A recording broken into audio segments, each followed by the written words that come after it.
Hey guys, so this is the case study videos for chapter 22 and 23 for OT63. So for chapter 22 you have the even, hang on.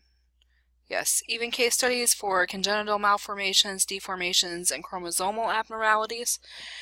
So for case 2, it's an office visit. Samantha returns today for a follow-up of her elbow and knee flexion contractures. Her exam, there's no remarks there. Her upper extremities have rigid bilateral 37-degree elbow flexion contractures. Pelvic joints, no contractures there. Lower extremities, she's got 40-degree knee flexion contractures. Ankles, no contractures, on and on. So her x-rays, she had x-rays that were reviewed, AP, pelvis, AP, and lateral knee, and so on. Her findings are consistent with multiplex congenital arthrogyroposis involving the elbows and knees. So that's what we're going to look up. Arthrogryposis. And then multiplex congenital will be our second term. So, oh, sorry, that's my dogs. Hang on. Okay, so while I was waiting for the dog to quit barking, I wrote it out up top here, arthrogryposis, multiplex congenital, so that will be the order that you look that one up in. So for case 4, alright, so case 4, you have a physician's office note, 5-year-old male, presenting today with a complaint of abdominal pain. Mom noted a history of complaints of abdominal pain in the past. Now experiencing vomiting since last night around 1 a.m., quite lethargic, mild distress. Exam reveals the abdomen is distended and tender. So they did an abdominal pelvic CT scan, which revealed a stricture in the small bowel. So that's going to be the diagnosis, I believe. I'm reading the rest of this. Okay, so present since birth, that's going to be important. He'll be admitted to the hospital for surgical correction. Okay, so his diagnosis is going to be stricture. So stricture.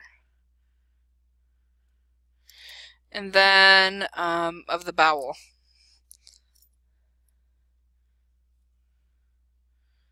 And then congenital.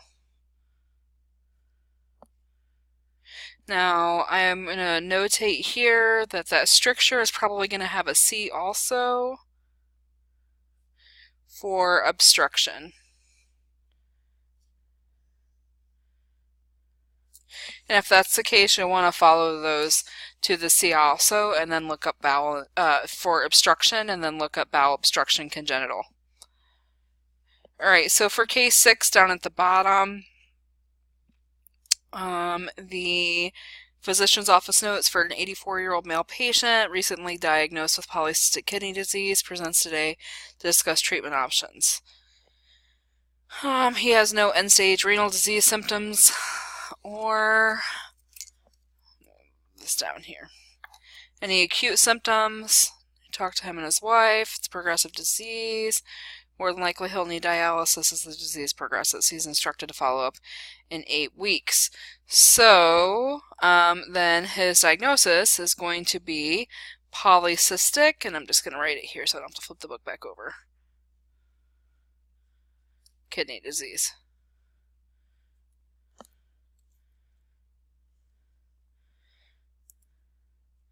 It might be polycystic disease kidney. Try it. If you can't find polycystic kidney disease, look up polycystic disease kidney.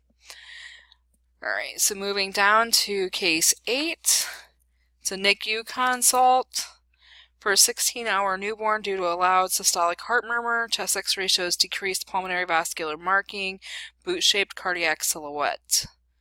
So the EKG demonstrated a right ventricular hypertrophy and right axis deviation, right atrial hypertrophy. Additional diagnostic imaging and echo confirms tetralogy of Fallot.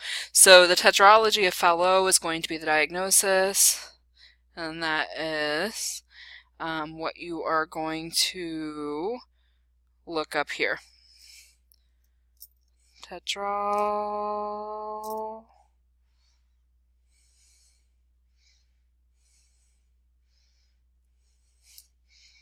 Okay.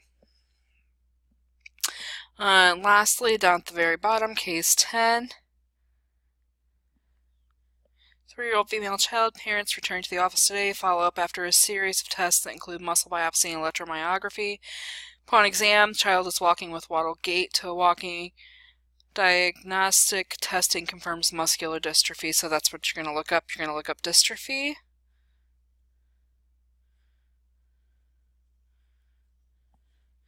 Then muscular.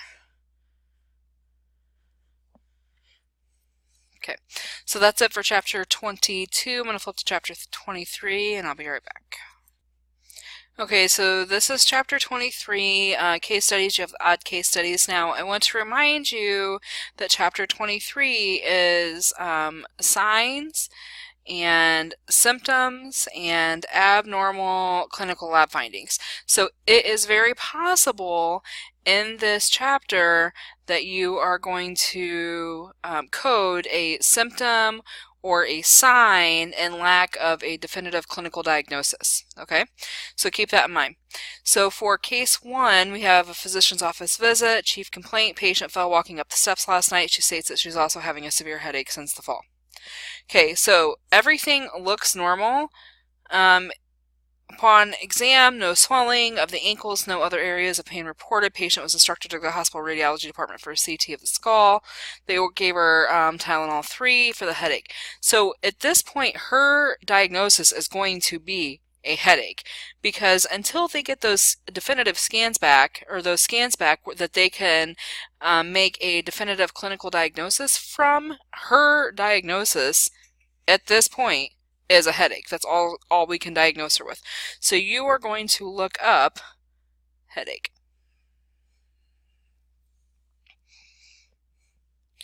Alright, so that's case 1. Case 3.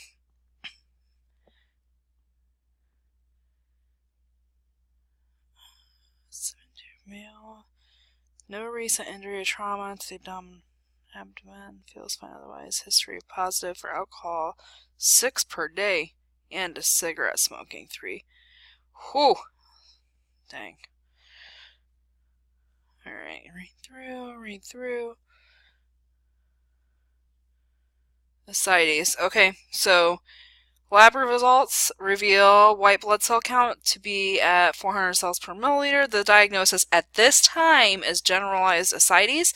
The patient has been counseled on limiting sodium intake, is now on aldactone. So ascites is going to be your diagnosis. Okay, so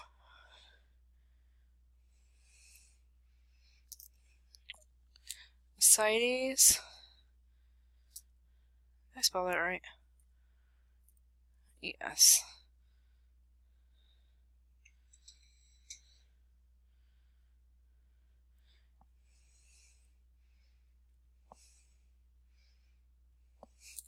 So, abdominal ascites. That's what you got for case 3. For case 5,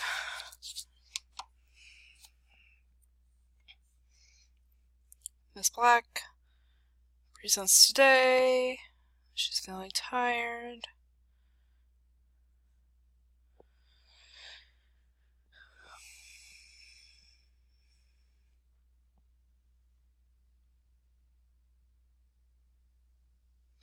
Tried again, good walk on the day. Malaise and fatigue don't subside or do not improve in the next 2 months with these changes. Do further testing. Labs are drawn today to look at levels. So she's going to have 2 codes, one for malaise, and then the second for fatigue. That's what we got going on with Mrs. Black here. Alright, so for case 7, 76-year-old male returning to the office today. Oh no. He's got a mass on his lung. Okay, so we are going to look up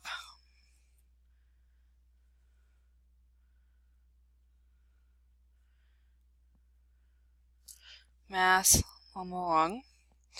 And then for case 9, employment drug testing results show that there's cocaine in the blood sample. Employer supervisor will be notified. Oh dang.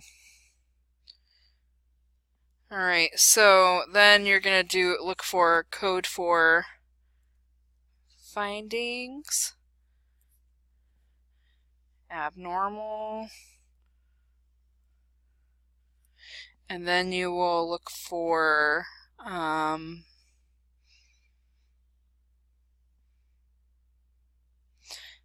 the one that is of substance not normally found in blood.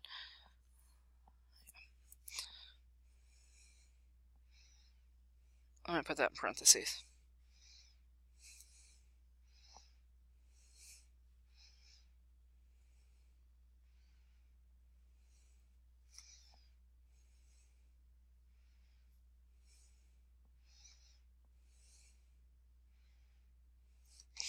And then look for, there should be one specific for cocaine. I'm just saying that I'm pretty sure this guy is not going to be employed much longer. Cocaine will do that to you. Get you every time. So that is it for case 9.